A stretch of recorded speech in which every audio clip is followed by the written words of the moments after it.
Après mon divorce, je pensais qu'il ne me restait rien. J'ai emménagé chez ma fille, Sophie, et son mari, Antoine. J'ai cuisiné, j'ai nettoyé. J'ai fait tout mon possible pour ne pas être un fardeau. Mais pour eux, c'est exactement ce que j'étais. Une ligne sur une feuille de calcul qui devait être supprimée. Ils m'ont dit de partir, pour leur bien. Ils m'ont laissé sans rien. Ils me croyaient faible, fini. Ce qu'ils ne savaient pas, c'est que mon père m'avait laissé la clé d'une fortune secrète. Une fortune que j'ai utilisée pour acheter tout leur immeuble. Ils voulaient me chasser de leur maison. Alors je suis devenue celle qui en était la propriétaire. L'encre de mon acte de divorce était à peine sèche quand j'ai frappé à la porte de ma fille. Ce n'était pas un choix, pas vraiment. C'était une nécessité.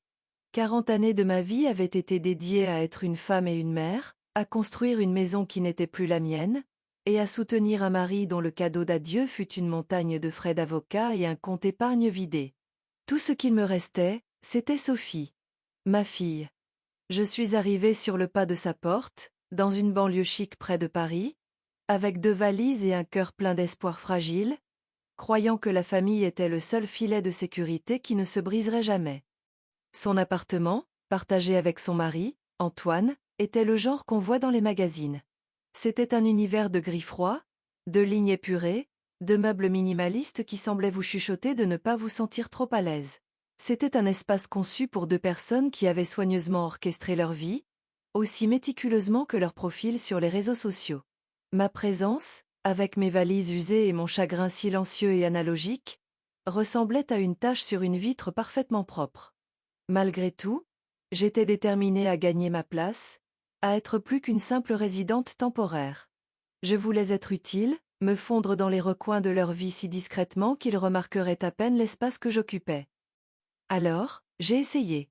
Je me levais avant eux, essuyant les plans de travail en quartz stérile et faisant le café comme Antoine l'aimait, fort et noir. Je trouvais ses chemises de travail, les chairs qu'il préférait, et les repassais avec une précision qui ressemblait à une prière. Je cuisinais. Pas les plats préemballés, keto, dont il se nourrissait, mais de la vraie nourriture. J'ai préparé le ragoût de mon père, le laissant mijoter pendant des heures jusqu'à ce que l'arôme, riche en souvenirs et en thym, remplisse leur cuisine silencieuse et moderne. Sophie souriait, prenait une photo du plat pour sa story Instagram avec une légende comme un peu de réconfort fait maison, mais je remarquais qu'elle ne mangeait que quelques bouchées polies avant de jeter le reste à la poubelle quand elle pensait que je ne regardais pas. La gratitude d'Antoine était une autre monnaie, plus froide. Il passait par l'agression passive déguisée en conseil pratique. Éléonore, j'ai remarqué que tu as acheté le lait bio de marque, disait-il en tenant la brique sortie du frigo. J'ai fait les calculs, et la marque distributeur générique est 28% plus rentable sur un trimestre fiscal.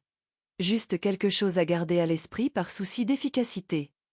Il appelait ça du life hacking. Moi, j'appelais ça 1000 petites coupures. Il signalait une lumière que j'avais laissée allumée, parlant d'empreinte carbone, ou réarrangeait le garde-manger que je venais d'organiser, expliquant que son système était basé sur des algorithmes de fréquence d'utilisation.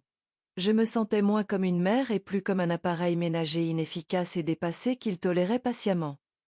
J'ai commencé à me faire toute petite, à marcher plus doucement, à essayer de prendre moins d'air, moins de place, moins de tout. Le tournant, la première vraie fissure dans mon déni volontaire, fut un simple cadeau. Avec le peu d'argent qu'il me restait, je suis allée à un marché d'artisans local et je leur ai acheté un vase. Il était en céramique, peint à la main avec des fleurs sauvages d'un bleu profond, chaud et rustique et plein du genre de personnalité qui manquait désespérément à leur intérieur. C'était ma façon de dire merci, d'essayer de planter une petite graine de ma propre chaleur dans leur monde froid et gris. Quand je le leur ai offert, le sourire de Sophie était crispé. Oh, maman, c'est pittoresque, merci. Elle m'a embrassé sur la joue, mais le vase n'a jamais trouvé sa place sur une table. Il n'a jamais contenu de fleurs. Une semaine plus tard, je cherchais une vieille couverture dans le garage. Et il était là. Caché à l'intérieur d'un carton étiqueté à donner, blotti entre un grille-pain cassé et de vieux vêtements de sport d'Antoine, se trouvait mon vase. Il n'était pas simplement rangé pour plus tard. Il était jeté, effacé. C'était un message clair, silencieux, ta chaleur n'est pas la bienvenue ici. Ton goût n'est pas notre goût. Tu n'es pas l'une des nôtres. Je suis restée là dans le silence froid du garage, l'odeur de poussière et d'essence remplissant mes poumons, et pour la première fois, je me suis autorisée à ressentir la piqûre vive, indéniable, du rejet. J'ai fermé le carton, suis rentrée et je n'ai rien dit. Cette nuit-là, impossible de dormir. Je me suis glissée dans la cuisine pour un verre d'eau, et j'ai entendu la voix d'Antoine flottant depuis la terrasse où il était au téléphone. Il riait. Non, mec, ce n'est pas permanent, disait-il, sa voix basse mais claire. C'est un passif temporaire. On travaille sur une stratégie de sortie, tu vois, tout est une question de timing. Une stratégie de sortie. C'est ce que j'étais. Pas une mère, pas de la famille. Un passif à gérer, un problème à résoudre. Et alors que je restais là dans l'obscurité, je savais que le rejet silencieux d'un vase n'était que le début. Le pire, réalisais-je avec une froide appréhension qui me glaçait le cœur, était encore à venir. Les mots stratégie de sortie résonnaient dans l'espace silencieux entre mes respirations le reste de cette nuit. Je restais allongée dans le lit d'amis, fixant le plafond, essayant de démêler la phrase de la manière désinvolte et cruelle dont Antoine l'avait prononcée. Une stratégie de sortie. C'était un terme pour une entreprise en faillite, un mauvais investissement, une guerre. Pas une mère. J'ai essayé de raisonner la panique qui me serrait la gorge. Peut-être avais-je mal compris. Peut-être parlait-il d'un projet professionnel, d'une action qu'il voulait vendre. Le cœur humain a cette capacité désespérée et folle d'espérer, même quand toutes les preuves indiquent le contraire. Je me suis accrochée à cet espoir pendant les 48 heures suivantes comme un enfant s'accroche à sa couverture dans le noir. L'atmosphère de l'appartement s'épaississait de motus. L'air lui-même semblait différent, lourd et chargé. Sophie, qui avait toujours été une experte de l'évitement joyeux, devenait presque fantomatique. Elle flottait dans une pièce, son téléphone tenu comme un bouclier, m'offrant des sourires crispés et éphémères qui n'atteignaient jamais ses yeux. Antoine était pire. Sa politesse devenait une arme.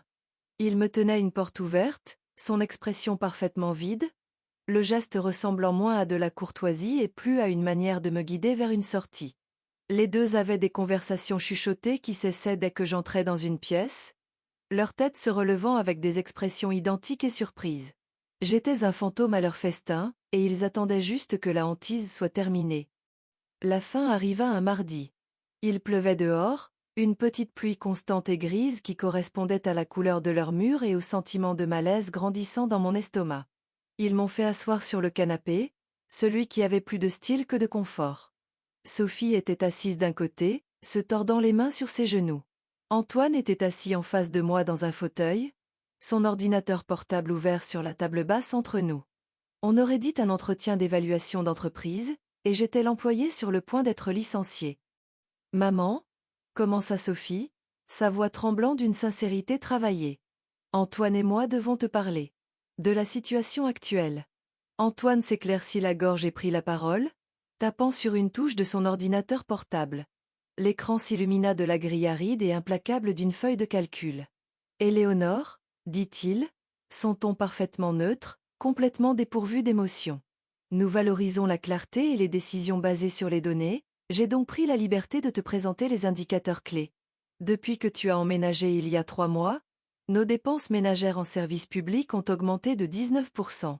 Notre facture de course a montré un écart de plus de 30%, même en tenant compte de tes contributions. Il gesticula vers l'écran comme s'il s'agissait d'une loi physique indéniable.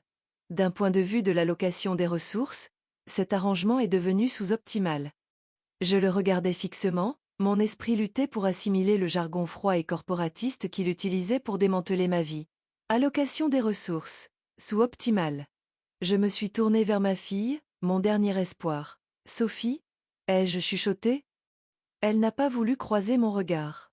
Au lieu de ça, elle prit une profonde inspiration, et les mots qui sortirent ressemblaient à quelque chose qu'elle avait mémorisé dans un livre de développement personnel. « Maman, il ne s'agit pas que de finances. Il s'agit de poser des limites saines. Pour nous tous. » Elle finit par me regarder, les yeux humides de ce que je réalisais maintenant être des larmes d'apitoiement, pas de compassion. « Nous pensons qu'en te fournissant ce filet de sécurité, nous encourageons en réalité ta dépendance. Nous t'empêchons de retrouver ton autonomie. Nous avons besoin de notre espace pour grandir en tant que couple, et toi? Tu as besoin d'une chance de te remettre sur tes deux pieds. C'est aussi pour ton bien. Ce fut la blessure la plus profonde de toutes. Il ne me mettait pas juste dehors. Il cadrait mon expulsion comme un acte d'autonomisation bienveillante. Il me jetait à la rue et appelait ça une leçon d'autosuffisance. J'ai senti l'air quitter mes poumons. Tous mes efforts, la cuisine, le ménage, la tentative désespérée d'être petite et utile, tout cela ne valait rien. J'étais un nombre négatif sur une feuille de calcul et une violation de leurs limites personnelles. Nous pensons que 30 jours est un délai juste et équitable pour que tu puisses transitionner vers une nouvelle situation de logement, conclut Antoine, fermant déjà son ordinateur portable. Le verdict était rendu. L'affaire était classée. À cet instant, dans cette pièce froide et grise, j'ai ressenti un sentiment de déconnexion si profond qu'il en était vertigineux. J'étais une île, et les eaux montaient. C'est un sentiment étrange et solitaire d'être effacé par son propre sang, d'être une histoire que son propre enfant est désespéré de terminer. Je me demande maintenant où voyageant des histoires comme la mienne, sur quelles oreilles elles tombent. Si cette histoire trouve un écho en vous, si elle résonne dans votre âme, je vous serais tellement reconnaissante de me faire savoir dans les commentaires depuis quelle ville, ou quel pays, vous écoutez. Savoir que cette voix atteint quelqu'un, quelque part, rend le silence de ce souvenir un peu moins absolu. Cette nuit-là, je n'ai pas pleuré. Le choc était trop froid pour les larmes. Je suis allée dans ma chambre, la chambre d'amis, et j'ai sorti mes 2 valises usées. J'ai fait mes bagages méthodiquement, pliant les quelques vêtements que je possédais avec un étrange sentiment de calme. La partie de moi qui avait espéré, qui avait essayé, était morte sur ce canapé. Quelque chose d'autre prenait sa place, quelque chose de plus silencieux, de plus froid et de plus dur. Alors que je fermais la 2e valise, j'ai regardé autour de la pièce qui avait été ma prison temporaire. Ils avaient fait leurs calculs. Ils me voyaient comme un passif à gérer et à supprimer. Mais dans leurs chiffres froids et implacables et leur psychologie de comptoir égoïste, ils avaient fait une erreur de calcul critique, catastrophique. Ils avaient oublié de prendre en compte mon père. Mon père fut la dernière pensée que j'eus en quittant leur vie. Ce n'était pas une pensée de plan, ni d'espoir. C'était juste un souvenir, une image fugitive d'un homme tranquille et solide, un contraste frappant avec les personnes froides et changeantes que je laissais derrière moi. La porte d'entrée se ferma derrière moi avec un bruit de fin, et je n'ai pas regardé en arrière. La course en taxi fut un voyage à travers les mondes. Nous quittâmes les pelouses impeccables et les maisons identiques et démesurées de leur banlieue, et roulâmes vers la périphérie de la ville, où les immeubles étaient plus anciens et les rues plus brutes. Je me suis enregistrée dans un endroit appelé l'hôtel Le Néo-Rêve, un établissement à la semaine dont le nom était une blague cruelle. Les seules étoiles visibles étaient celles du panneau de néon clignotant à l'extérieur de ma fenêtre, qui bourdonnait d'un vrombissement constant et plaintif et projetait une lueur rose maladive à travers la pièce toute la nuit. La chambre sentait les cigarettes froides, l'eau de javel de qualité industrielle, et un désespoir profond et installé qui s'était imprégné dans la fine moquette usée. Les murs étaient si fins que je pouvais entendre l'homme de la chambre voisine tousser, le couple du couloir se disputant dans de bas murmures de colère. C'était ma nouvelle maison. Une petite boîte transitoire où les gens solitaires venaient disparaître. Mes premiers jours furent un flou de désorientation. La routine de ma vie, construite sur 40 ans, avait été oblitérée. Il n'y avait aucun repas à planifier, aucun sol à nettoyer, aucun emploi du temps à gérer sauf le mien. Le silence était une présence physique, un poids qui s'abattait sur moi dès le moment où je me réveillais dans le lit grummeleux et inconnu. Je me suis forcée à adopter une nouvelle routine, née du désespoir. Chaque matin, je m'habillais dans l'une des quelques tenues que je possédais, marchais 20 minutes jusqu'à la médiathèque municipale, et passais des heures sur leurs ordinateurs lents et obsolètes, postulant à n'importe quel emploi qui ne nécessitait pas de diplôme récent ni de compétences spécialisées. J'ai postulé pour être caissière, réceptionniste, employée de rayon dans un supermarché. J'ai rempli d'innombrables formulaires en ligne, ma vie réduite à une série de cases à cocher. La section expérience professionnelle était un gouffre béant de 25 ans que j'essayais de remplir avec des mots comme gestion domestique et logistique familiale, ce qui semblait à la fois ridicule et vrai. Les rejets, quand ils arrivaient, étaient automatisés et impersonnels. Nous vous remercions de votre intérêt, Mais nous avons décidé de retenir d'autres candidats. Plus souvent, il n'y avait que le silence. Mes ressources financières, déjà maigres, ont commencé à s'évaporer. Je suis devenue une experte de l'arithmétique lugubre de la pauvreté. J'ai appris quelle marque de nouilles instantanées était la moins chère, quel jour la boulangerie locale vendait son pain de la veille à prix réduit. J'arpentais le supermarché, calculatrice ouverte sur mon téléphone, additionnant le coût de chaque achat potentiel. Il y avait une honte profonde et particulière à se tenir à la caisse, regardant le total grimper, et devoir demander à la caissière de remettre quelque chose de côté parce qu'il manquait 75 centimes. Je vivais la réalité même dont Antoine m'avait accusé de le charger. J'étais un fardeau financier, mais maintenant, seulement pour moi-même. Sophie a envoyé un message texte 3 jours après mon départ. Salut maman, je voulais juste prendre de tes nouvelles et m'assurer que tu avais trouvé où te poser. C'était tout. Pas de je suis désolée, pas de ça va? Juste une confirmation stérile que son passif avait été correctement déchargé. J'ai fixé le message longtemps. Que pouvais-je bien dire? Oui, je suis à l'hôtel Le Néo-Rêve, je vis de nouilles instantanées et d'emails de refus? Avouer mon désespoir, c'était leur donner la satisfaction d'avoir raison. Mentir et dire que j'allais bien semblait une trahison de ma propre douleur. Alors, je n'ai rien dit. Le silence s'était tiré pendant des jours, puis une semaine, puis 2. J'étais officiellement un fantôme. Mon point le plus bas arriva un samedi soir pluvieux. J'étais assise sur le bord de mon lit, mangeant une boîte de soupe froide parce que je ne voulais pas gaspiller l'électricité sur le vieux micro-ondes de la chambre. À travers le mur fin, j'entendais la télévision d'à côté, le son d'une famille de sitcoms riant ensemble. Le son était si plein de chaleur, si facile, que cela ressemblait à un coup physique. J'ai pensé à tous les dîners de famille que j'avais organisés, les fêtes que j'avais orchestrées, la vie que j'avais versée dans une famille qui n'existait plus. La solitude était si totale, si absolue, que j'avais l'impression de me noyer. Je me suis finalement autorisée à pleurer, pas les larmes discrètes et dignes du chagrin, mais des sanglots tordants et laids d'abandon pur. Quand les larmes se furent finalement apaisées, je me suis sentie vide, évidée. Il n'y avait plus rien à faire. J'ai sorti mes 2 valises du coin, et de l'une d'elles, j'ai pris la seule chose que j'avais apportée qui n'était pas un vêtement, une petite boîte en carton contenant les affaires de mon père. Ce n'était pas grand-chose. Ses vieilles lunettes de lecture, un couteau de poche usé, une pile de photos en noir et blanc décolorées attachées avec un élastique. Je ne cherchais pas de réponse. Je ne cherchais pas de miracle. J'essayais juste de ressentir une connexion avec quelqu'un qui m'avait aimé sans condition, sans feuille de calcul. J'ai passé mes doigts sur une photo de lui me tenant quand j'étais petite, son sourire tranquille et sincère. Alors que je remettais les photos, mes doigts ont effleuré quelque chose au fond de la boîte. Un dossier. Il était en cuir sombre, craquelé et ramolli par le temps, le genre qu'un avocat pourrait utiliser. J'ai froncé les sourcils. Je n'avais aucun souvenir de l'avoir vu avant. Mon père était un homme simple, un mécanicien. Ce n'était pas un homme de dossier en cuir et de documents importants.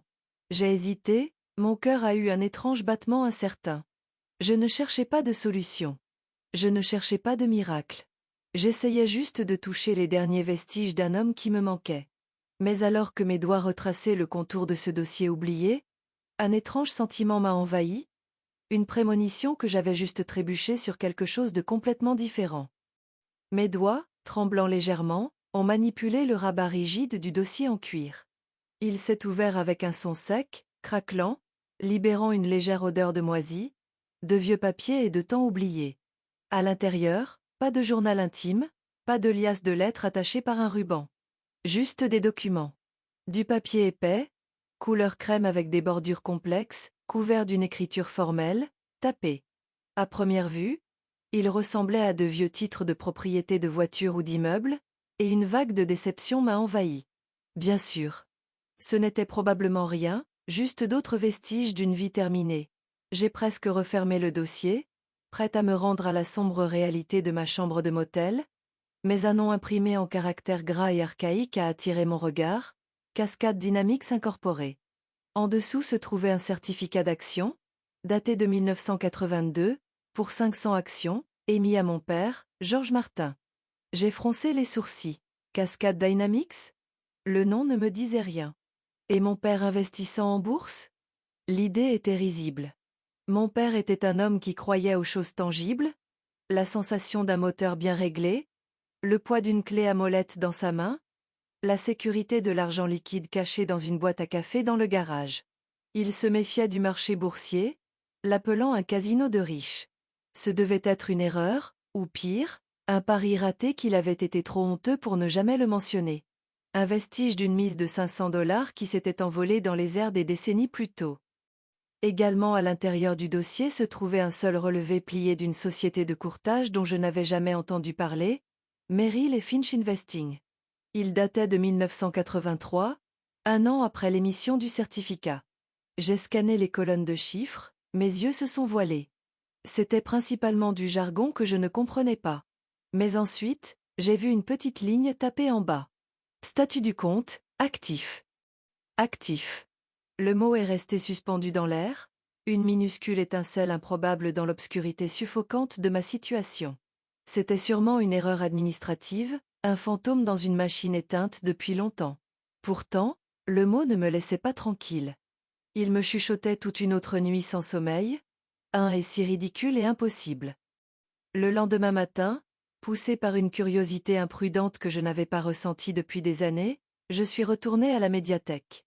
Je me suis assise devant le clavier familier et collant et j'ai tapé Cascade Dynamics incorporé dans la barre de recherche. Les résultats ont inondé l'écran, et mon souffle s'est coupé. Cascade Dynamics n'était pas un échec oublié. C'était un titane.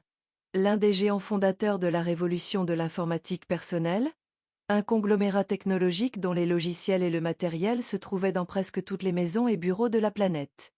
La petite entreprise sur laquelle mon père avait apparemment parié était maintenant un empire mondial.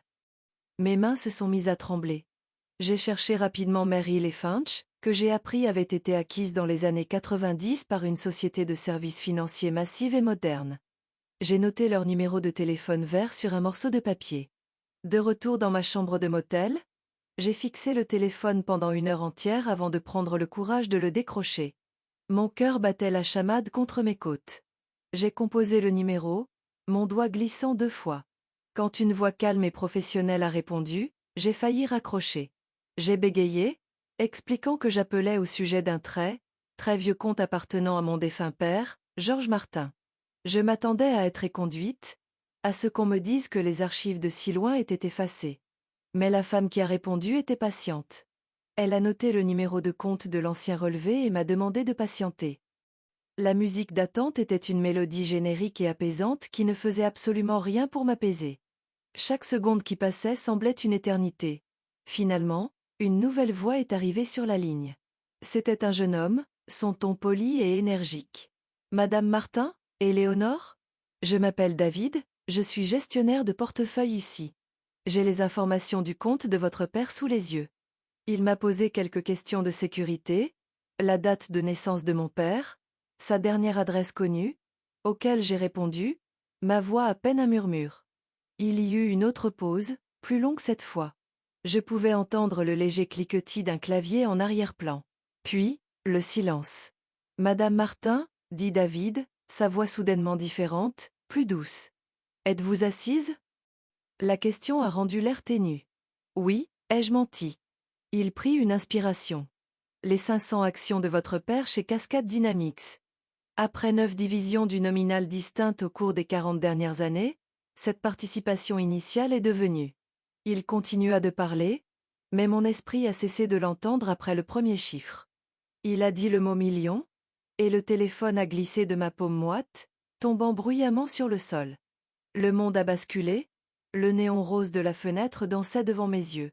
J'ai tâtonné pour le ramasser, le remettant à mon oreille. Donc la valorisation totale actuelle du compte est 2.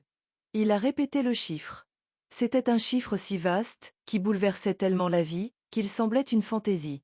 C'était le genre d'argent qui n'existait que dans les films, ou dans la vie de gens comme Antoine et Sophie. Ce n'était pas réel. Cela ne pouvait pas être à moi. David, de l'autre côté, a dû sentir mon choc. Il a parlé doucement, expliquant qu'il allait me mettre personnellement en contact avec leur meilleur conseiller en gestion de fortune et m'envoyer par email tous les documents préliminaires. J'ai marmonné mes remerciements et j'ai raccroché.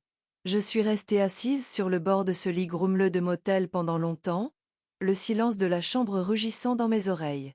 Toute l'histoire de ma vie, le récit d'être un fardeau, d'être sans valeur et dépendante, avait été oblitérée en un seul appel téléphonique de 10 minutes. C'est une chose puissante, de voir sa réalité réécrite si complètement par un secret gardé pendant 40 ans. Si cette histoire, ce moment de changement impossible et bouleversant, résonne en vous, je vous invite à vous abonner à cette chaîne. Savoir que vous êtes là, à écouter ce voyage tel qu'il se déroule, signifiait plus pour moi que vous ne pouviez l'imaginer. J'ai regardé autour de la chambre sordide et misérable. Le papier peint qui se décollait, la moquette tachée, le néon bourdonnant. Rien n'avait changé physiquement, mais je voyais tout avec de nouveaux yeux. Ce n'était plus ma prison. C'était une salle d'attente temporaire. Un lent sourire se dessina sur mon visage. Ce n'était pas un sourire de bonheur, pas encore. C'était un sourire de pouvoir pur, froid et absolu. Antoine avait ses feuilles de calcul. Sophie avait ses mots creux et intéressés.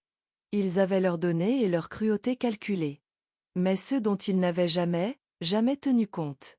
C'était du secret tranquille, patient et absolument magnifique de mon père. Pendant 1 heure entière après cet appel téléphonique, je n'ai rien fait. Je me suis simplement assise sur ce matelas grummeleux, le dessus de lit bon marché en polyester rugueux contre ma peau, et j'ai laissé la réalité de ma nouvelle existence s'installer en moi. Les chiffres que David avait cités étaient si immenses, si incompréhensibles, qu'ils ressemblaient à une langue étrangère. Mais le seul mot que je comprenais, le seul mot qui manquerait, était le pouvoir. C'était un mot qui avait été absent de ma vie depuis si longtemps. Le lendemain matin, je me suis dirigée vers la réception de l'hôtel Le Nez aux Rêves, le dos un peu plus droit que la veille. J'ai réglé la facture de ma dernière semaine en espèces, glissant les billets neufs sous la vitre en plexiglas au réceptionniste à l'air blasé. L'acte était petit, insignifiant pour lui, mais pour moi, c'était la première transaction tangible de ma nouvelle vie. Je ne comptais plus les pièces. Je clôturais des comptes. J'ai pris un taxi depuis la périphérie de la ville et j'ai demandé au chauffeur de me conduire au Bristol, l'un des hôtels les plus anciens et les plus élégants du centre de Paris. Entrer dans son grand hall boisé, c'était comme entrer dans une autre dimension. L'air sentait le cuir poli et les fleurs fraîches, à 1000 lieues de la fumée froide et du désespoir que j'avais laissé derrière moi. J'ai réservé une suite pour 1 semaine, non pas parce que j'avais besoin d'espace, mais parce qu'il me fallait ce contraste brutal et indéniable. J'avais besoin de sentir le poids des draps au nombre de fils élevés et le silence des murs épais et bien isolés. Cette première nuit, j'ai commandé un room service, un repas extravagant que j'ai à peine touché, et je me suis simplement assise près de la fenêtre, regardant les lumières scintillantes de la ville en contrebas.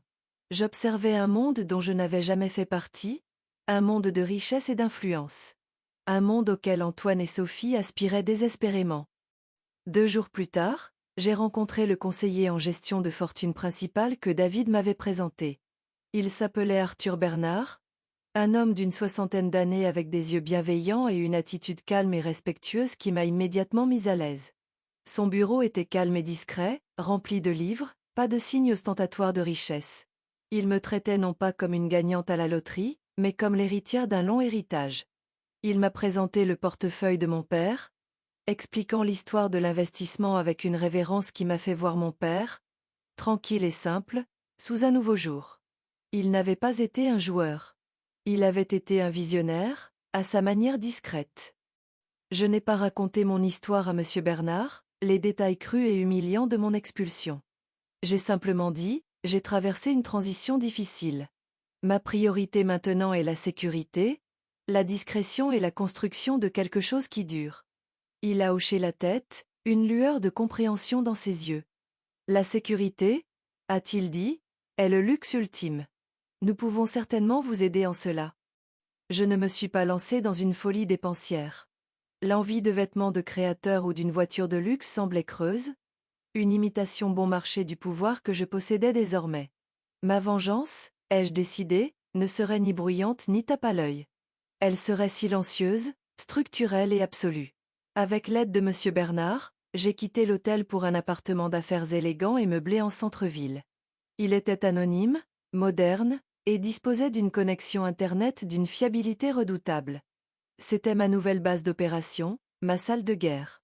J'ai acheté un nouvel ordinateur portable puissant et une petite garde-robe sélectionnée de vêtements simples, élégants et coûteux.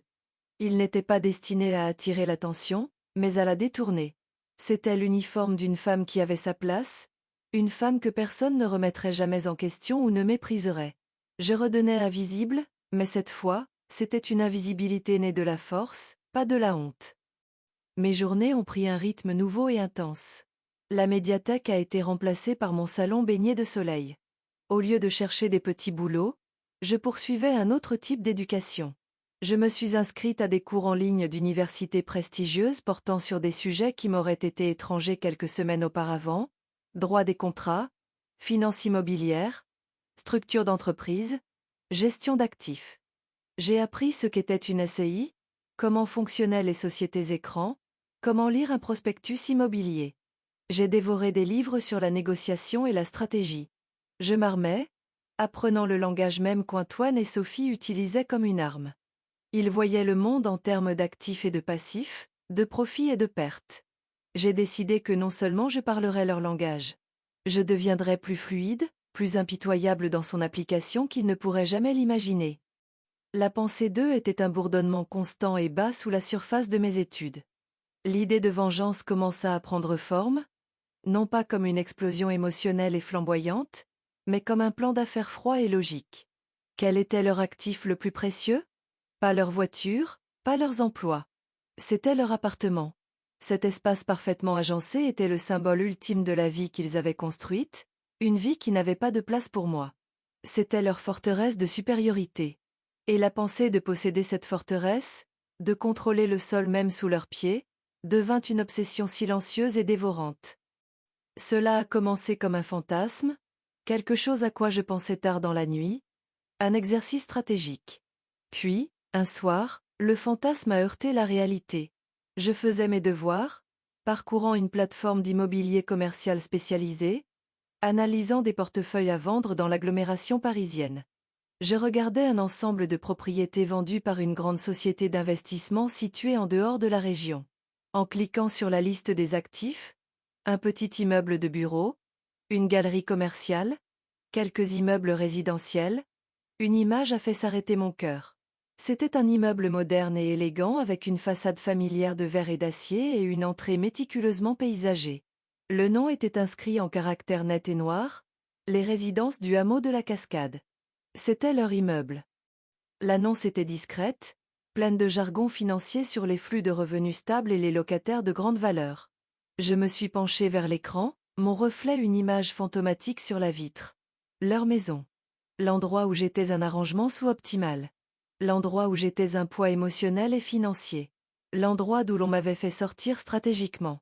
L'ironie était si parfaite, si puissante, qu'elle avait un goût de métal dans ma bouche. Un sourire lent et glacial effleura mes lèvres.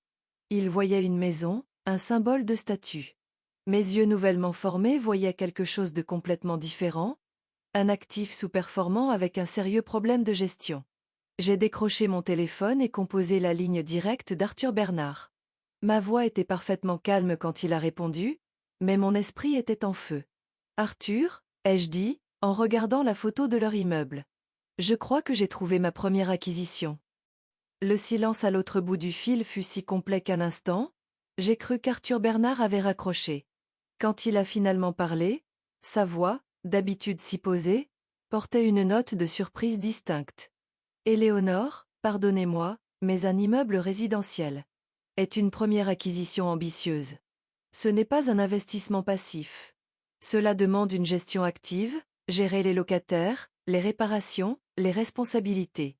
Êtes-vous certaine que c'est la direction que vous souhaitez prendre?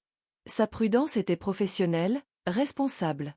Il faisait son travail, protégeant sa cliente d'une décision potentiellement impulsive. Il ne savait pas que c'était la décision la moins impulsive que j'ai jamais prise de ma vie. C'était l'aboutissement de chaque leçon, de chaque larme, de chaque moment d'humiliation. Je comprends l'engagement, Arthur, ai-je dit, ma voix calme et égale, ne trahissant rien de l'énergie féroce qui me parcourait. J'ai étudié les données financières préliminaires de l'annonce. Les revenus sont stables, l'occupation est élevée. Je ne suis pas intéressé par la gestion au quotidien. Nous pouvons embaucher une société de gestion immobilière pour cela. Je suis intéressée par l'actif lui-même. Je veux l'acheter. Et, ai-je ajouté, ma voix baissant légèrement, l'acquisition doit être totalement anonyme. Personne ne doit savoir que mon nom y est lié. Personne. Une autre pause.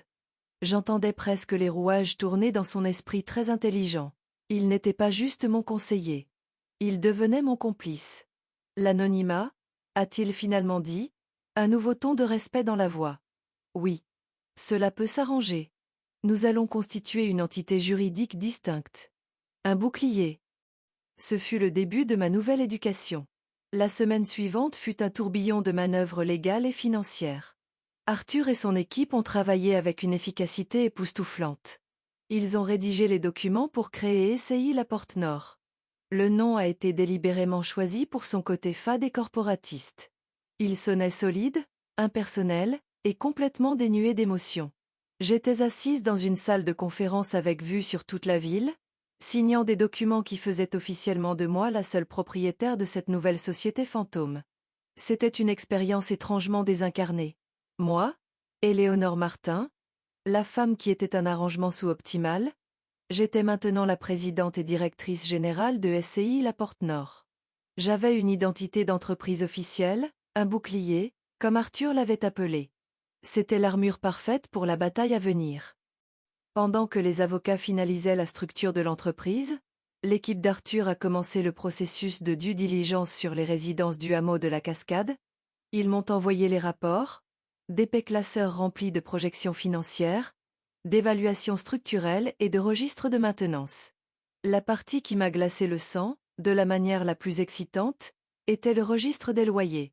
C'était une simple liste de tous les logements, des noms des locataires, de leurs loyers mensuels et des dates d'expiration de leurs baux.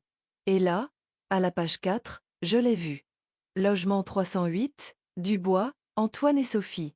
Loyer, 2450 €. Bail, à préavis court. L'ironie était si profonde qu'elle en était presque écœurante. Antoine, l'homme qui avait réduit mon existence à un numéro sur une feuille de calcul, n'était plus qu'un nom sur un document que je contrôlais. Je voyais son paiement de loyer comme une ligne contribuant à mon bénéfice net. Je savais, avec une certitude absolue, qu'il considérait son loyer trop élevé.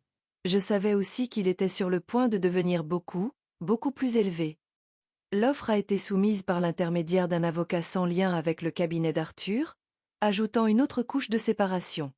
SCI La Porte Nord a fait une offre ferme et en espèces juste en dessous du prix demandé. Les vendeurs, la société d'investissement anonyme de l'autre côté du pays, ont vu exactement ce que nous voulions qu'ils voient, un acheteur sérieux et efficace cherchant à conclure rapidement l'affaire. Il y eut une brève période de négociations tendues. Ils ont renvoyé une contre-proposition. Mon cœur tambourinait dans ma poitrine en l'examinant avec Arthur. Nous étions si proches. Nous avons contre-attaqué à nouveau, une offre finale, ferme et inébranlable. Pendant 24 heures, ce fut le silence. Je mangeais à peine, je dormais à peine. Je restais juste assise dans mon appartement, regardant la ville, attendant. Puis, Arthur a appelé. Éléonore, a-t-il dit, et j'entendais le sourire dans sa voix. Ils ont accepté. Félicitations, vous êtes maintenant un magnat de l'immobilier. La signature fut aussi silencieuse et anticlimatique qu'une déclaration de guerre peut l'être. J'étais assise dans le bureau d'Arthur et j'ai signé une montagne de documents. Le langage était dense, plein de jargon juridique et de clauses, mais j'ai lu chaque mot. J'ai compris chaque mot. D'un dernier coup de stylo sur le document final, c'était fait. Les résidences du hameau de la Cascade, une propriété de plusieurs millions d'euros, étaient miennes. L'acte de propriété, enregistré au nom de SCI La Porte Nord, était mien. Le destin de tous ces locataires, y compris ma propre fille et l'homme qui m'avait chassé, était maintenant, littéralement, entre mes mains. Ce soir-là, j'ai fait quelque chose que je n'avais pas fait depuis des mois. J'ai regardé le profil de Sophie sur les réseaux sociaux. La photo la plus récente, postée juste 2 jours avant, était un selfie souriant d'elle et d'Antoine sur leur balcon. La légende disait « Profitez d'un autre coucher de soleil parfait depuis notre endroit préféré. » #douce maison #béni. J'ai regardé leur visage souriant et inconscient, debout sur une propriété qui m'appartenait désormais. Ils célébraient leur vie parfaite à l'intérieur de mon nouvel actif. Ils n'avaient aucune idée que le sol s'était dérobé sous leurs pieds. Ils n'avaient aucune idée que leur propriétaire n'était plus une société anonyme à 1000 kilomètres de là, mais une femme qu'ils avaient jugée sans valeur, assise dans un appartement à seulement 10 pâtés de maison, planifiant son premier coup. Mon premier acte en tant que propriétaire ne fut pas d'augmenter le loyer. C'était plus simple, plus élégant. J'ai chargé la nouvelle société de gestion immobilière de rédiger une lettre. C'était une notification standard, professionnelle, à envoyer à chaque résident. Cher résident, commençait-elle. Veuillez noter qu'à compter du 18 juin 2025, la propriété des résidences du hameau de la Cascade a été officiellement transférée à SCI La Porte Nord. Nous sommes impatients de servir cette communauté. La lettre était polie, professionnelle, impersonnelle. Une simple notification. Mais alors que les lettres étaient affranchies et envoyées, je savais que pour les résidents du logement 308, c'était un signe avant-coureur. C'était le début de la fin. La feuille de calcul était sur le point d'être équilibrée. Et la première, douloureuse entrée était sur le point d'être faite. Pendant 2 semaines après l'envoi de la lettre initiale, un calme tranquille s'est installé dans ma nouvelle vie. Pour les résidents des résidences du hameau de la Cascade, la notification du changement de propriétaire était probablement un courrier oubliable, lu rapidement puis jeté à la poubelle de recyclage. J'imaginais Antoine voyant la lettre, se moquant du nom d'entreprise générique, SCI La Porte Nord. Il l'aurait vue comme juste une autre entité anonyme, un autre rouage dans la machine du commerce qu'il pensait maîtriser. Dans son esprit, il était un acteur, pas un pion. Il était béatement, arrogamment inconscient que la nouvelle propriété était tout sauf anonyme. Elle avait mon visage. Elle avait mes souvenirs. Et elle avait derrière elle la force tranquille et patiente de mon père. Je les ai laissés s'installer dans cette ignorance confortable. Je les ai laissés croire que rien n'avait fondamentalement changé. C'était un choix stratégique. Une action immédiate et agressive aurait senti l'émotion, la colère. Mon plan exigeait quelque chose de bien plus dévastateur, la logique froide et inéluctable des affaires. Pendant qu'ils menaient leur vie, postant des photos de dîners coûteux et de week-ends à la côte, je travaillais. J'ai rencontré la société de gestion immobilière, une firme très professionnelle que j'appellerais Gestion Optimum. J'ai exposé mes instructions avec une clarté et une précision qui ne laissaient aucune place à l'ambiguïté. Je n'étais pas une nouvelle propriétaire sentimentale cherchant à bâtir une communauté. J'étais une investisseuse cherchant à optimiser un actif. Ma première directive fut de commander une analyse de marché indépendante, réalisée par un tiers, des valeurs locatives dans leur quartier spécifique et recherché. Le rapport qui en est résulté était meilleur que ce que j'aurais pu espérer. C'était un document détaillé, riche en données, confirmant que les loyers des logements de luxe dans le quartier avaient grimpé en flèche au cours des 2 dernières années.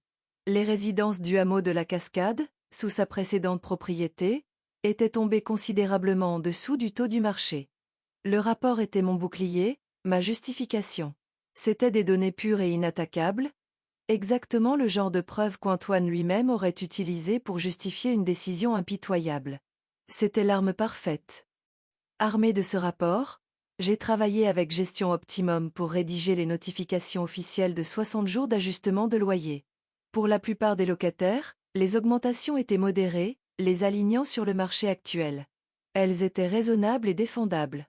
Mais pour le logement 308, j'ai conçu un chef-d'œuvre de cruauté corporatiste personnalisé. La notification était méticuleusement formulée, citant non seulement l'analyse de marché par un tiers, mais aussi les caractéristiques premium spécifiques de leur logement particulier, reprenant littéralement les termes de la brochure commerciale originale de l'immeuble. Elle listait les vues panoramiques imprenables sur l'ouest parisien, la cuisine de chef gourmet avec appareil professionnel en acier inoxydable, et la salle de bain principale façon spa avec baignoire. C'étaient les caractéristiques mêmes que Sophie avait si fièrement mises en avant sur ses réseaux sociaux, les points forts de leur histoire de succès. Et puis, il y avait le chiffre. Le nouveau loyer mensuel pour le logement 308. Je ne l'ai pas juste doublé. Je l'ai triplé. De 2 450 € à 7 350 € par mois. C'était un chiffre impossible, un montant conçu non pas juste pour les pressurer, mais pour les briser. C'était un chiffre calculé pour être si loin de leurs moyens qu'il les pousserait dans un coin de panique et de désespoir. C'était, à sa manière, l'équivalent monétaire exact du sentiment d'inutilité qu'il m'avait fait ressentir. La notification fut imprimée sur un papier à en-tête épais et officiel, placée dans une enveloppe neuve, et adressée à Antoine et Sophie Dubois. Elle était juridiquement valide, rédigée professionnellement, et absolument sans pitié. Le jour où les notifications ont été livrées était couvert et gris, tout comme le jour où il m'avait signifié mon avis d'expulsion. J'étais assise dans mon appartement en centre-ville, une tasse de thé refroidissant entre mes mains.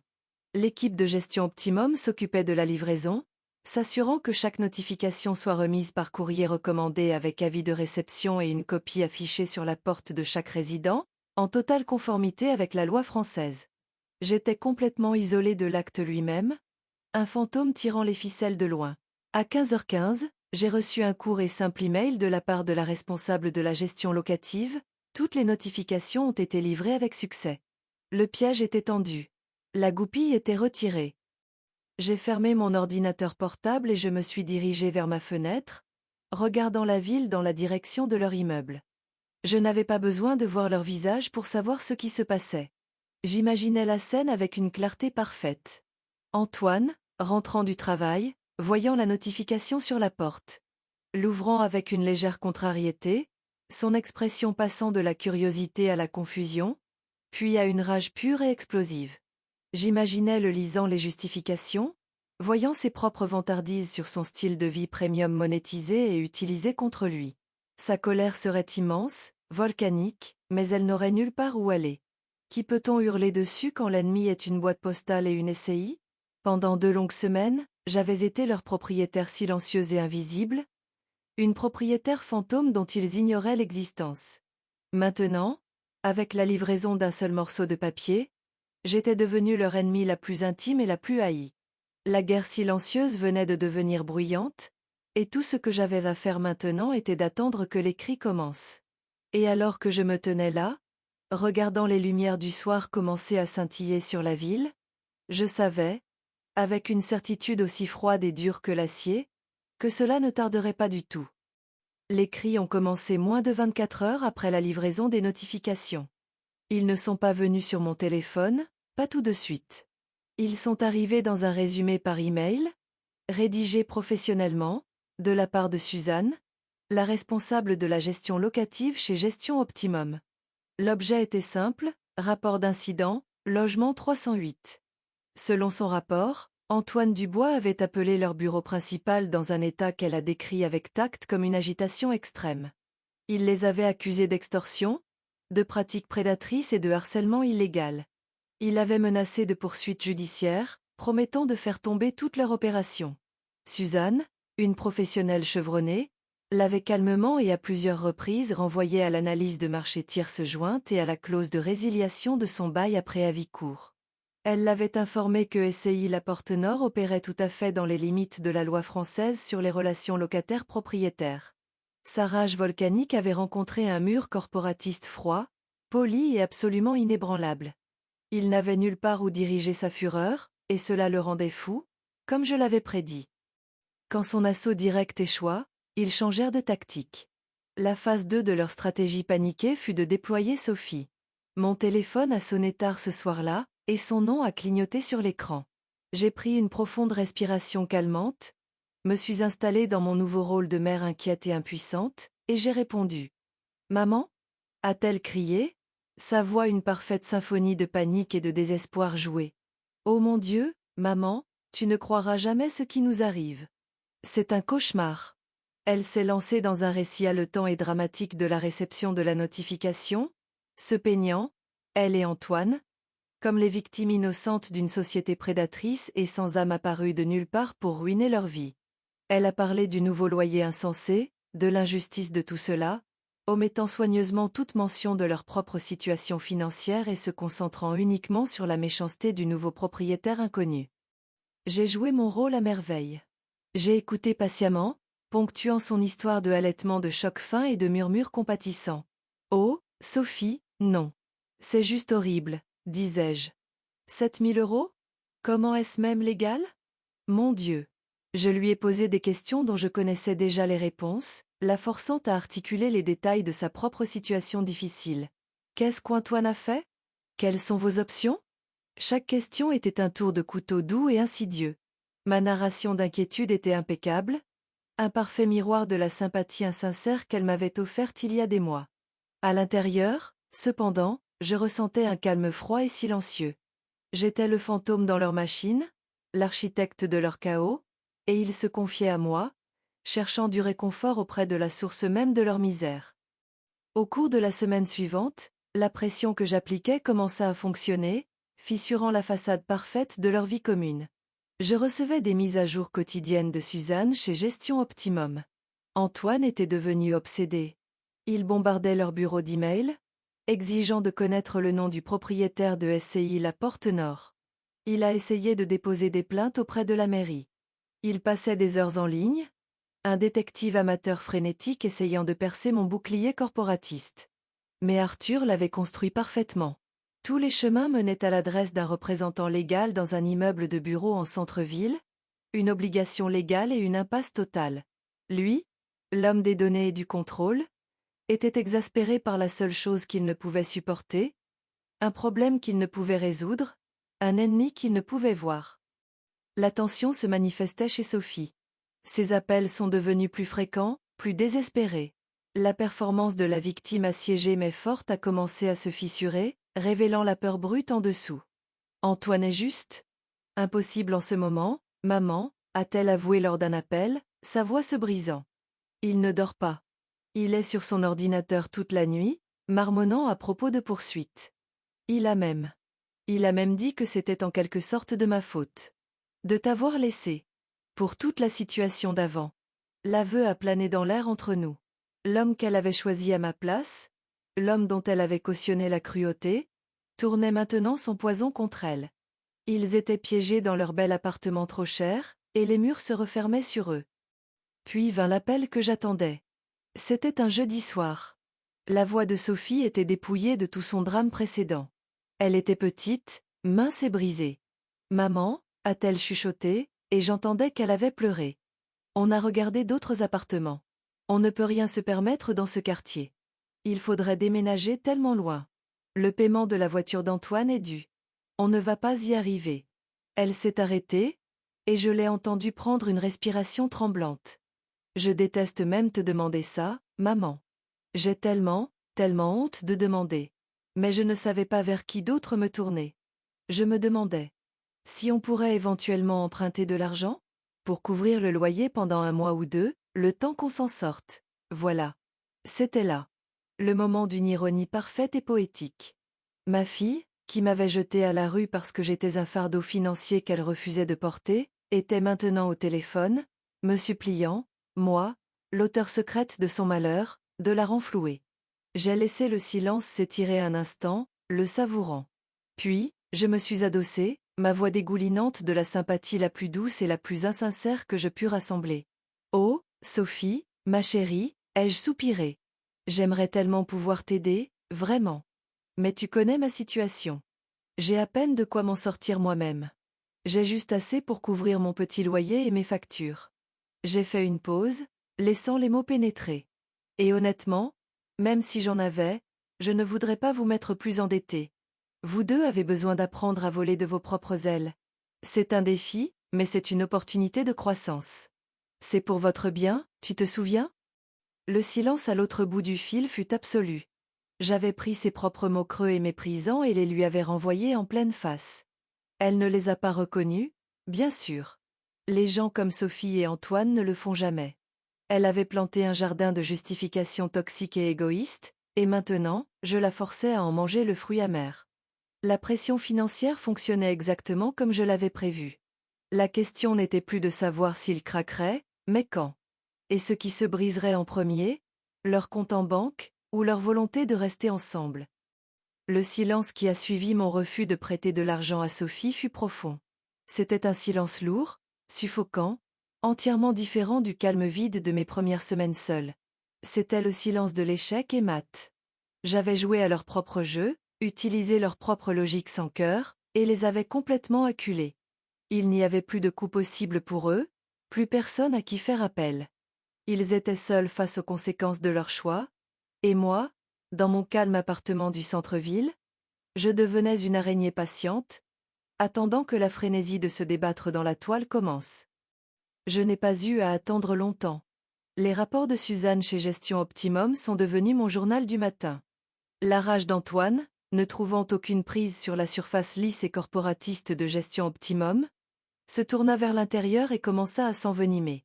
Il commença à laisser des notes manuscrites décousues à la réception, adressées aux lâches de SCI La Porte Nord. Elles étaient remplies de menaces légales impuissantes et d'insultes mal orthographiées. Puis vinrent les plaintes pour tapage nocturne. Leurs voisins immédiats commencèrent à signaler de fortes disputes tard le soir. Des voix s'élevant en colère, le bruit percussif et sec des portes qui claquent. Le bel appartement serein que je possédais maintenant devenait une cocotte minute, et le contenu commençait à bouillir.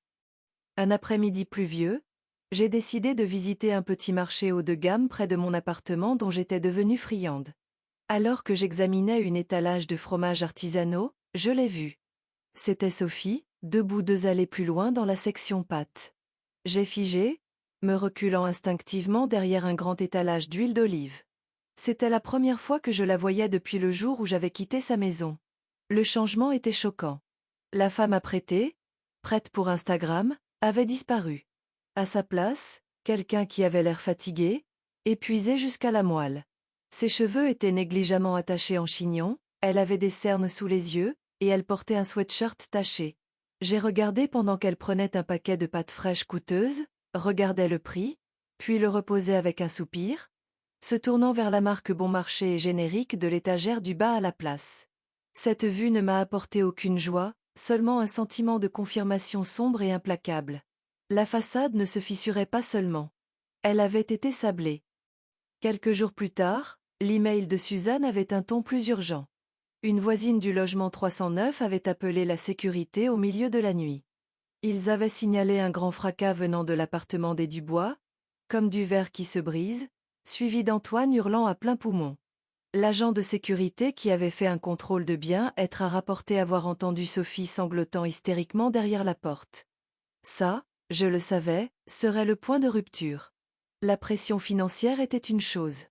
Vivre dans un état de guerre verbale constante et escaladante en était une autre. La forteresse qu'ils avaient bâtie pour tenir le monde à l'extérieur était devenue sa prison, et Antoine n'était plus son partenaire, mais son geôlier. Je savais qu'elle essaierait de me trouver. La question était comment. Une semaine s'est écoulée en silence. Puis, un vendredi, alors que la soirée s'installait, l'interphone de mon appartement a sonné, un bruit si inattendu qu'il m'a fait sursauter. J'ai appuyé sur le bouton de conversation. La voix du portier était nette. « Bonsoir, Madame Martin. Toutes mes excuses de vous déranger. Une certaine Madame Sophie Dubois est dans le hall et aimerait vous voir. Elle dit que vous êtes sa mère. » Mon cœur battait la chamade contre mes côtes. Alors, elle m'avait trouvé. La fille désespérée avait traqué le fantôme. Un instant, j'ai été tentée de dire que je n'étais pas là, de lui refuser l'entrée, de la laisser debout sous la pluie. Mais ce n'était pas le plan. Le plan exigeait une confrontation. « C'est bon, Jean, ai-je dit, ma voix stable. Faites-la monter. » Les 10 minutes que mit l'ascenseur pour arriver parurent 1 heure. Je me tenais devant ma porte d'entrée, ma main posée sur le métal froid de la poignée, et j'ai pris une seule, profonde respiration. C'était ça. Le coup à la porte fut doux, hésitant, rien à voir avec la manière confiante dont elle se déplaçait autrefois dans le monde. J'ai ouvert la porte. Elle était là. Elle était trempée par la pluie parisienne, son sweatshirt bon marché collant à sa silhouette. Son visage était pâle et marbré, ses yeux cernés de rouge et vides. Elle me regardait, puis au-delà de moi, dans l'appartement chaud, spacieux et magnifiquement aménagé qui se trouvait derrière. Elle a vu l'art au mur, les meubles élégants, les lumières de la ville scintillantes à travers les fenêtres du sol au plafond. Je voyais la confusion se mêler au désespoir dans ses yeux. Ce monde, mon monde, ne correspondait pas à l'histoire qu'on lui avait racontée, l'histoire qu'elle s'était racontée sur sa pauvre mère impuissante. Voir ma fille debout là, si complètement brisée et vaincue, sur le seuil d'une vie que ma propre force nouvellement trouvée avait bâtie, fut un sentiment étrange et complexe. C'était une victoire, mais c'était aussi une tragédie silencieuse. Si jamais vous avez dû trouver une force que vous ne saviez pas posséder simplement parce que vous n'aviez pas d'autre choix, peut-être pourriez-vous prendre un instant pour aimer cette vidéo. C'est une petite manière silencieuse de reconnaître que parfois les batailles les plus profondes sont celles que nous sommes forcés de mener seuls. Je. Je ne savais pas où aller d'autre, a-t-elle finalement chuchoté. Les mots se coincent dans sa gorge alors qu'une seule larme traçait un chemin sur sa joue. Je n'ai rien dit. J'ai simplement fait un pas de côté et j'ai tenu la porte ouverte pour elle. Elle est entrée, faisant couler des gouttes de pluie sur le parquet poli, ressemblant à une enfant perdue. J'ai fermé la porte, excluant le reste du monde. Elle s'est finalement tournée vers moi, son regard balayant ma personne, mes vêtements, ma maison. Comment? A-t-elle demandé, le mot un souffle d'incrédulité pure et incompréhensible. Maman, comment? On pensait. Je pensais que tu n'avais rien. Elle me demandait comment j'avais survécu. Elle n'avait aucune idée qu'elle me demandait aussi comment j'avais orchestré sa ruine. Elle voyait une survivante devant elle, mais elle n'avait aucune idée qu'elle regardait l'architecte.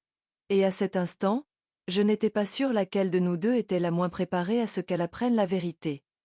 J'ai regardé ma fille, une étrangère trempée et brisée dans le hall de ma nouvelle vie, et j'ai soutenu son regard.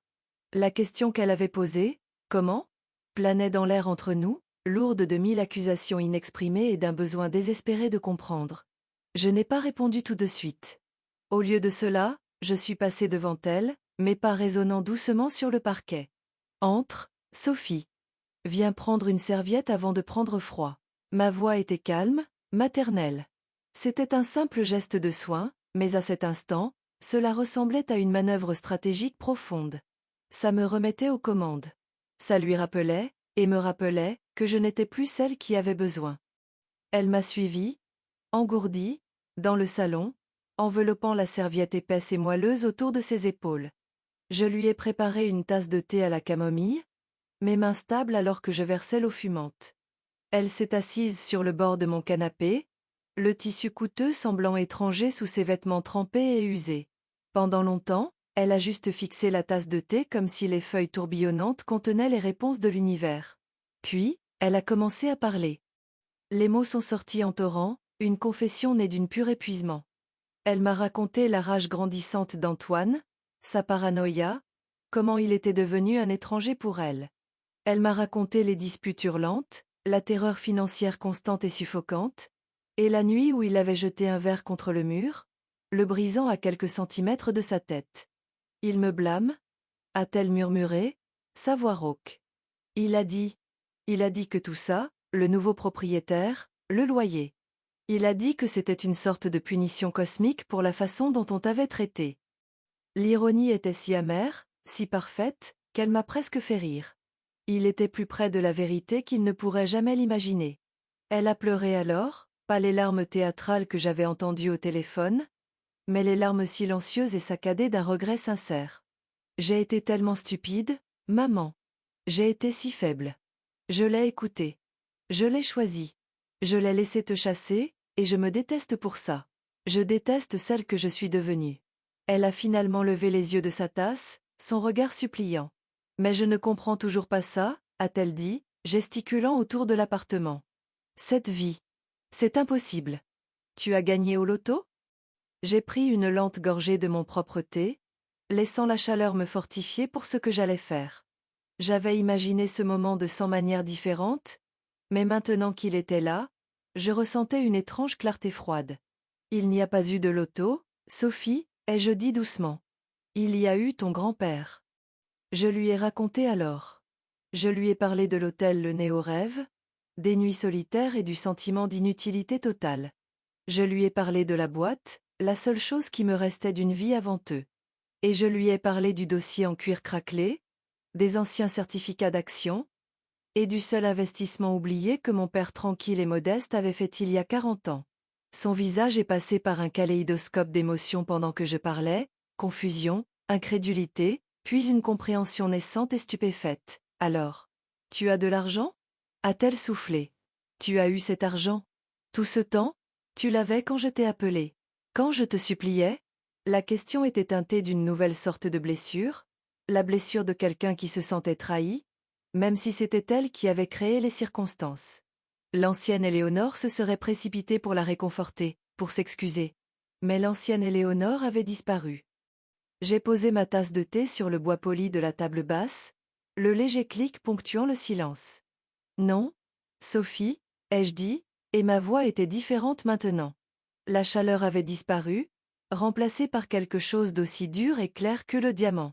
Je n'avais pas cela tout ce temps. J'ai trouvé ce dossier dans la chambre de motel où toi et Antoine m'avaient mise. Je l'ai trouvé après avoir rassemblé mes derniers sous pour m'acheter une boîte de soupe pour dîner. J'ai passé cet appel depuis un endroit si bas que tu ne peux même pas le concevoir. Je me suis légèrement penchée en avant. Cet argent, cette vie. Ce n'était pas un ticket de loto. C'était un radeau de sauvetage que j'ai trouvé au milieu de l'océan dans lequel toi et ton mari m'avez jeté. J'ai laissé les mots s'installer, regardant la réalisation finale et horrifiante la submerger. Elle était intelligente. Je savais qu'elle l'était. Je voyais les pièces s'emboîter derrière ses yeux écarquillés et terrifiés. La chronologie. L'apparition soudaine d'un nouveau propriétaire riche. Le nom corporatiste et impersonnel.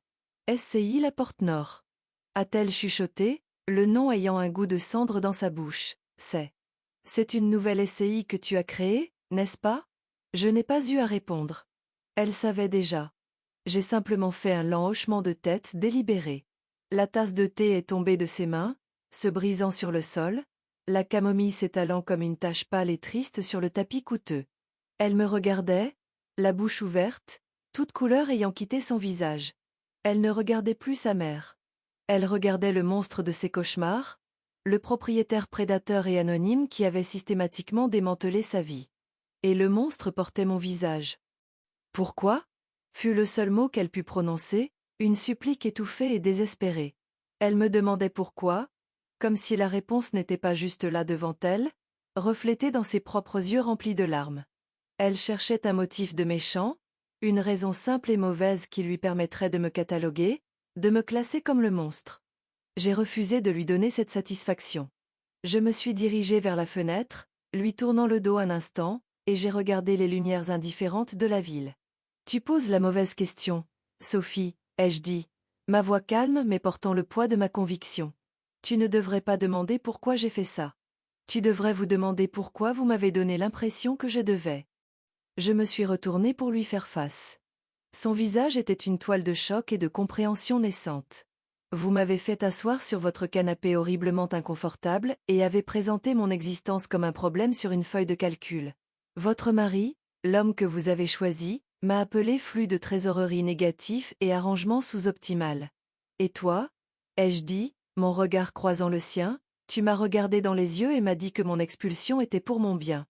Tu as appelé ça une opportunité de croissance. Alors j'ai grandi. J'ai laissé les mots planer dans l'air, chacun comme une pierre tombant dans un puits profond. Je voyais son esprit s'emballer, rejouant ses moments, mais cette fois, à travers mes yeux. Mais faire ça, bégaya-t-elle. Nous ruiner? Nous prendre notre maison? L'indignation dans sa voix n'était qu'une faible braise mourante. Vous ruiner? Ai-je rétorqué, faisant un pas de plus. Mon but n'a jamais été de vous ruiner. Mon but était de tendre un miroir. Je voulais que vous ressentiez, juste une seconde, ce que j'ai ressenti ce jour-là. Cette terreur pure et sans fond d'avoir sa sécurité, sa maison, sa valeur même, arrachée par quelqu'un qui détient tout le pouvoir et voile sa cruauté sous le langage d'une logique froide et rationnelle. Je voulais que tu te sentes impuissante. Parce que c'est le seul langage qu'une brute comprend vraiment. Je lui avais donné la vérité, brute et sans phare. Maintenant, le choix lui appartenait. Je voyais la guerre faire rage en elle. La Sophie qui avait été conditionnée par Antoine, qui valorisait le statut et l'apparence, se battait contre la petite fille effrayée à qui l'on venait d'exposer son monde entier comme un mensonge. Il va devenir fou quand il va savoir, murmura-t-elle, pensant à Antoine. Il va essayer de te combattre. Il va essayer de m'utiliser pour ça. C'était une affirmation, mais c'était aussi une question. Un test? Oui, il le fera, ai-je dit simplement. Et c'est le choix que tu dois faire ce soir, ici même dans cette pièce. Tu peux passer cette porte, retourner auprès de cet homme, et lui raconter tout ce que tu as appris. Tu peux devenir l'arme qu'il essaiera d'utiliser contre moi. Tu peux choisir sa colère, ses mensonges, et ses feuilles de calcul. Ou, j'ai fait une pause, laissant mes mots tomber de tout leur poids, tu peux te choisir toi-même. Tu peux choisir de cesser d'être un personnage secondaire dans sa tragédie et de commencer à être l'auteur de ta propre histoire. Le choix est tien, Sophie. Mais tu ne peux en choisir qu'un. Elle s'est levée et s'est mise à faire les 100 pas, ses bras serrés autour d'elle comme pour maintenir sa réalité éclatée. Elle a marché d'un bout à l'autre du vaste salon, son reflet une jumelle fantomatique dans les fenêtres sombres. Je la regardais, ne disant rien, la laissant se débattre avec ses propres démons. Je voyais des années de faiblesse, de choix de la voie facile, d'apaisement de l'ego d'Antoine, tout cela en conflit avec la vérité brutale et clarifiante des dernières semaines. Il avait cassé un verre près de sa tête. Il l'avait traité d'incapable. Il l'avait blâmé. Et moi? Je lui avais offert du thé. Finalement, elle cessa de faire les 100 pas. Elle se tenait au milieu de la pièce, les épaules affaissées d'épuisement, mais ses yeux portaient une nouvelle et fragile lueur de détermination. Elle a sorti son téléphone, ses mains tremblant si fort qu'elle a failli le laisser tomber. Elle a fait défiler ses contacts et a appuyé sur le nom d'Antoine. Mon souffle s'est coupé. C'était le moment. Le pivot sur lequel tout son avenir, et le nôtre, allait basculer. L'appel s'est connecté. J'entendais la voix aigrelette et énervée d'Antoine aboyer par le haut-parleur avant même qu'elle ne le porte à son oreille. « Antoine ? C'est moi, dit-elle, sa propre voix étonnamment stable. Elle écouta un instant, son visage impassible. « Non. Je ne rentre pas à la maison. » Une autre pause. « Non, pas ce soir, jamais. » Elle prit une profonde inspiration tremblante. « Parce que je sais tout, Antoine. Je sais qui est essayé la porte nord. » Elle écouta ses questions frénétiques et exigeantes à l'autre bout. « Non, dit-elle, sa voix tombant à un murmure à peine perceptible, mais rempli d'acier. Je ne te le dirai pas. C'est fini. » Sur ce, elle mit fin à l'appel, replongeant la pièce dans le silence. Elle l'avait fait. Elle avait protégé mon secret. Elle m'avait choisi. Un long sanglot rauque lui échappa, et elle se couvrit le visage de ses mains. Je suis allée vers elle, et pour la première fois, j'ai passé mes bras autour de ma fille. Elle semblait si mince, si fragile. Elle a pleuré longtemps, pour tout ce qu'elle avait fait, pour tout ce qu'elle avait perdu. Quand elle a finalement levé les yeux, son visage était un désordre de larmes et de mascara, mais ses yeux étaient clairs. « Je suis tellement désolée, maman, dit-elle, sa voix étreinte par l'émotion. Pour tout. Pour ne pas t'avoir protégée. Pour ne pas avoir été la fille que tu as élevée. » Je l'ai serrée contre moi un moment de plus, une reconnaissance silencieuse passant entre nous. Ce n'était pas le pardon, pas encore. C'était quelque chose de plus fondamental, un alignement. Nous étions du même côté maintenant.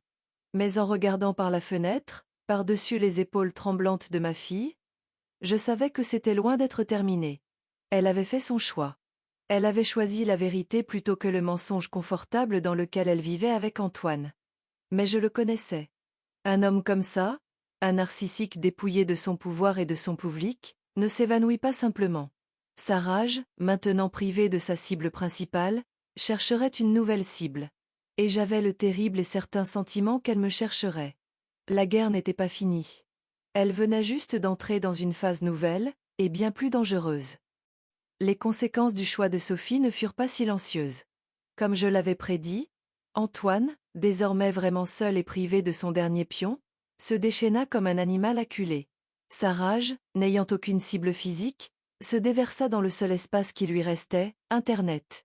Il créa un blog, une tirade pathétique et apitoyée intitulée Propriétaire prédateur à Paris, où il se peignait comme la victime d'une vaste conspiration malveillante. Il écrivait des billets décousus sur les sociétés sans éthique et les propriétaires obscurs essayant de détruire sa vie. Il n'utilisait pas mon nom, il ne le connaissait pas, mais il faisait allusion à une vendetta personnelle, suggérant que son épouse séparée était manipulée par des forces extérieures. C'était une tentative désespérée et chaotique de sauver son ego brisé en se présentant comme le héros de son propre drame délirant. Mais j'étais préparée. Arthur Bernard était préparé. Dès que le premier article calomnieux d'Antoine fut en ligne, nous avons agi. Il n'y eut pas de réfutation publique, pas de bataille en ligne désordonnée. Notre réponse fut silencieuse, rapide et chirurgicalement précise. L'équipe juridique d'Arthur rédigea une lettre de mise en demeure et la fit parvenir à Antoine par huissier. C'était, comme Arthur me l'a décrit plus tard, une œuvre d'art juridique. Elle ne se contentait pas d'exiger qu'il retire le contenu diffamatoire. Elle démantelait systématiquement toute sa position. Elle incluait des déclarations sous serment du personnel de gestion immobilière de Gestion Optimum détaillant ses appels téléphoniques abusifs et harcelants. Elle incluait le rapport officiel des plaintes pour tapage nocturne de ses voisins. Elle incluait un récit effroyablement détaillé de l'agent de sécurité de l'immeuble concernant la nuit où il fut appelé à leur logement pour le bruit de verre brisé. La lettre concluait en informant M. Dubois que s'il ne parvenait pas à nettoyer sa présence en ligne de ses déclarations diffamatoires dans les 24 heures, SCI La Porte Nord engagerait une poursuite en justice de plusieurs millions d'euros pour diffamation, harcèlement et infliction intentionnelle de détresse émotionnelle à ses voisins locataires. C'était une menace qu'il ne pouvait ignorer et un combat qu'il ne pourrait jamais, jamais gagner. Nous lui avions fait échec et mat, non par la colère, mais par une montagne de son propre mauvais comportement bien documenté. En moins de 12 heures, le blog avait disparu. Ses publications sur les réseaux sociaux s'étaient évanouies. Antoine Dubois fut, enfin, réduit au silence. Il déménagea de l'appartement avant la fin du mois, disparaissant de nos vies comme le lâche qu'il était. Pendant ce temps, Sophie vivait avec moi. Mais nous savions toutes les deux que c'était un arrangement temporaire. Pour que sa guérison soit réelle, il fallait qu'elle soit la sienne. Elle a trouvé un petit studio de l'autre côté de la ville et un emploi modeste d'assistante administrative. Elle a commencé à aller en thérapie 2 fois par semaine. Elle reconstruisait sa vie à partir de zéro, non pas avec des meubles coûteux et des symboles de statut creux, mais avec humilité et travail acharné. Notre relation commença à guérir, non par de grands gestes ou des excuses dramatiques, mais par de petits moments calmes. Nous partagions un dîner simple. Nous allions nous promener au bord de la Seine. Elle m'aidait à trier les affaires de mon père, et cette fois, nous le faisions ensemble. Nous n'étions pas les mêmes personnes que nous avions été, mais nous redevenions, lentement, mère et fille. Avec Antoine parti et Sophie volant de ses propres ailes, mon objectif principal était atteint. Les résidences du hameau de la Cascade avaient été un moyen d'arriver à ses fins, une arme qui avait servi son but. Je n'avais aucune envie d'être propriétaire. J'ai appelé Arthur et je lui ai donné l'instruction, vendez-le. La vente fut rapide et rentable. Le chapitre de la vengeance était officiellement clos. L'argent, un chiffre qui semblait encore abstrait et irréel, était sur mon compte. Mais je savais exactement ce que je devais en faire. Il ne pouvait pas être un monument à ma douleur. Il devait devenir un témoignage de ma résilience. J'ai utilisé la moitié des bénéfices pour créer une fondation caritative, une qui aurait rendu fier mon père tranquille et travailleur. Je l'ai appelée la Fondation Georges Martin. Sa mission était simple, fournir des subventions et des bourses aux adultes de plus de 50 ans qui essayaient de réintégrer le marché du travail ou de lancer leur propre petite entreprise. C'était pour les gens comme moi, ceux qui avaient été écartés, ignorés, et à qui l'on avait dit que leur temps était passé. C'était ma façon de transformer l'héritage secret de mon père et mon propre parcours douloureux en une source d'espoir pour les autres. L'argent né d'un investissement silencieux donnerait désormais une voix aux oubliés. Avec l'autre moitié de l'argent, je me suis acheté une maison. Pas un appartement, pas un manoir, mais une petite et charmante maison des années 1940 dans un quartier tranquille de Paris, le genre avec de vieux chênes et des trottoirs craquelés. Elle avait un porche tout autour et, le plus important, un jardin. Après des décennies passées à vivre dans des maisons qui appartenaient à quelqu'un d'autre, d'abord mes parents, puis mon ex-mari, puis ma fille, j'avais enfin un morceau de terre qui était à moi. J'ai passé l'été à creuser dans la terre, à planter des roses et des tomates, à sentir le soleil sur mon dos. Je cultivais la vie, et ce faisant, je cultivais ma propre paix. L'histoire se termine ici, dans ce jardin. Pas plus tard que la semaine dernière, Sophie est venue. Elle n'est pas venue pour ressasser le passé ou demander quoi que ce soit.